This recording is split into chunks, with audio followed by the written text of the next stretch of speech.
दोस्तों, आज की आदर्श कहानी में नैतिकता की शक्ति से हमें क्या प्राप्त होता है, आइए हम सुनते हैं। एक बार एक छोटे से गांव में राजू नाम का लड़का रहता था। राजू बहुत बुद्धिमान था, लेकिन उसे जल्दी सफलता पाने की चाहत थी। उसे लगता था कि जीवन में बड़े बना बनने के लिए केवल मेहनत से काम नहीं चलता, बल्कि कभी-कभी झूठ और चालाकियां की जरूरत होती है। उसके गांव में महात्मा जी नाम के एक ज्ञानी साधु आए। लोग कहते थे कि उनके पास जीवन को सफल बनाने का मंत्र है। राजू ने सोचा कि वह उनसे यह मंत्र सीखकर जल्दी अमीर बन सकता है। राजू महात्मा के पास पहुंचा और कहा, गुरुजी, मुझे सफलता का सबसे तेज और आसान तरीका बताइए।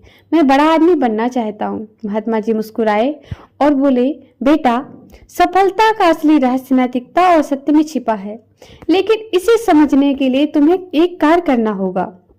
गुरुजी ने राजू को एक घड़ा दिया जिसमें एक छोटा छेद था।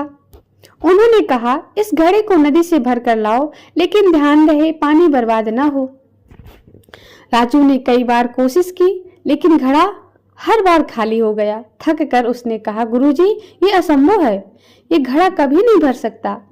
महात्मा जी ने कहा, बेटा, यही जीवन का सत्य है। अगर तुम झूठ, बेईमानी या चालाकी से अपने जीवन की नाव बनाओगे, तो तुम्हारा जीवन कभी संतोष और खुशी से नहीं भर पाएगा।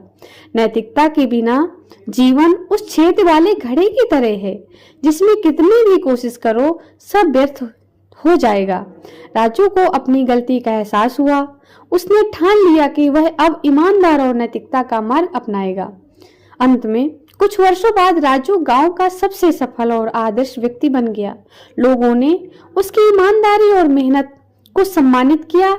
उसने सच्चाई और नैतिकता की शक्ति से सबका दिल जीत लिया। इस कहानी से यह शिक्षा मिलती है कि सफलता पाने के लिए झूठ और छल नहीं, बल्कि सत्य और नैतिकता का पालन जरूरी है। एक सच्चा और ईमानदार इंसान ही सबसे बड़ी संपत्ति अर्जित करता है। लोगों का विश्वास है। धन्यवाद।